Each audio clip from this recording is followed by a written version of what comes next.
அனைவருக்கும் வணக்கம். இன்றைக்கி இந்த வீடியோவில் ரொம்ப சூப்பராக டேஸ்ட்டாக பிரியாணிக்கு ஏற்ற ஒரு சைட் டிஷ் எண்ணெய் கத்திரிக்காய். இந்த எண்ணெய் கத்திரிக்காய் தாங்க பார்க்க போகிறோம். வாங்க இது எப்படி செய்யலான்னு பார்க்கலாம். இது செய்கிறதுக்காக நான் ஒரு 1/4 கிலோ அளவில் பிஞ்சு கத்திரிக்காவாக பார்த்து எடுத்திருக்கேன். கத்திரிக்காவெல்லாம் நல்லா வாஷ் பண்ணிவிட்டு இது போல் கட் பண்ணி வச்சுருக்கேன். கடாயில் ஒரு 4 டேபிள் ஸ்பூன் அளவுக்கு நல்லெண்ணெய் தான் சேர்த்துருக்கேன். எண்ணெய் கொஞ்சம் தாராளமாகவே சேர்த்துக்கோங்க. எண்ணெய் சூடானதும் கத்திரிக்காவை எல்லாத்தையும் அதில் போட்டு நல்லா வதக்கி எடுத்துக்கலாம். வதங்கினோடனே எல்லாத்தையும் தனியாக ஒரு பிளேட்டுக்கு மாற்றிட்டு அதே கடாயில் 1/2 டேபிள் ஸ்பூன் சீரகம், 1/4 டேபிள் ஸ்பூன் வெந்தயம், 1/4 டேபிள் ஸ்பூன் முழு மிளகு இது எல்லாத்தையும் சேர்த்து கொஞ்சம் பொரியட்டும். இப்போ ஒரு 9 பல்கிட்ட பூண்டை வந்துட்டு நான் குட்டி குட்டியாக நறுக்கி அது கூட ஆட் பண்ணியிருக்கேன். நல்லா பூண்டெல்லாம் நல்லா வதங்கட்டும் எண்ணெயிலே.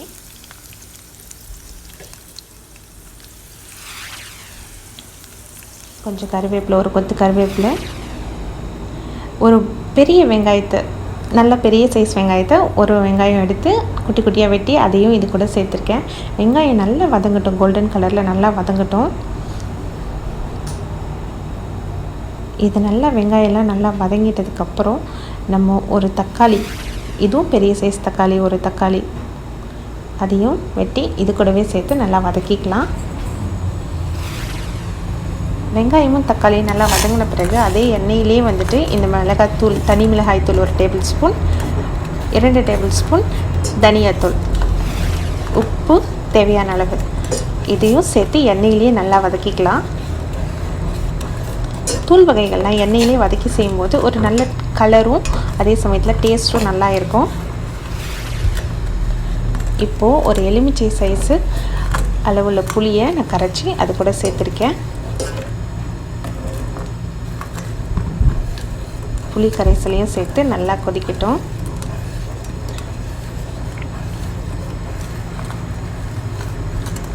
எண்ணெய் கத்திரிக்காவுக்கு தேவையான அளவுக்கு தண்ணி விட்டு கொஞ்சம் நல்லா அந்த தூள் வகையோட பச்சை ஸ்மெல் எல்லாம் போகிற அளவுக்கு கொஞ்சம் கொதிக்கட்டும்.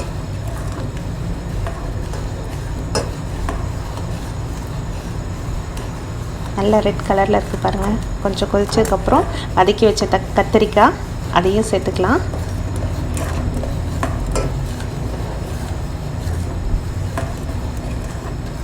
உப்பு, புளிப்பு, காரம் எல்லாம் நம்ம கத்திரிக்காவில் இறங்கட்டும். அது அப்படியே கொஞ்சம் நேரம் வேகட்டும், எண்ணெய் பிரிஞ்சு வர அளவுக்கு வேகட்டும். நம்ம இதுக்குள்ளே ஒரு பேஸ்ட் ரெடி பண்ணிக்கலாம்.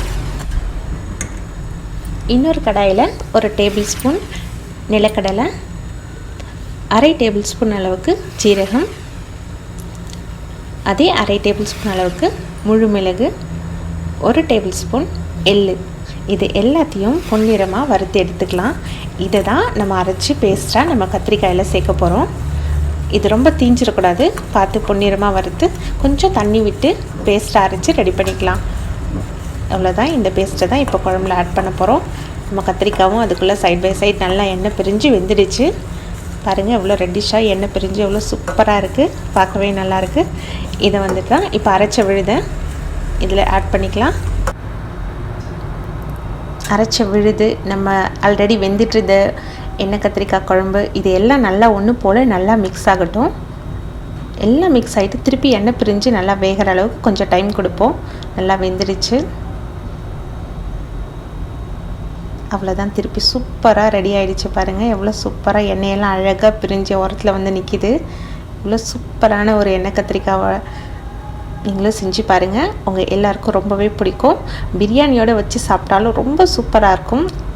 வெறும் ஒயிட் ரைஸ்க்கு சாப்பிட்டாலுமே ரொம்ப நல்லாயிருக்கும். கண்டிப்பாக நீங்கள் ட்ரை பண்ணி பாருங்கள். உங்களுக்கு இந்த வீடியோ பிடிச்சிருந்துச்சுன்னா ஒரு லைக் கொடுங்க. நம்ம சேனலை மறக்காமல் சப்ஸ்கிரைப் பண்ணி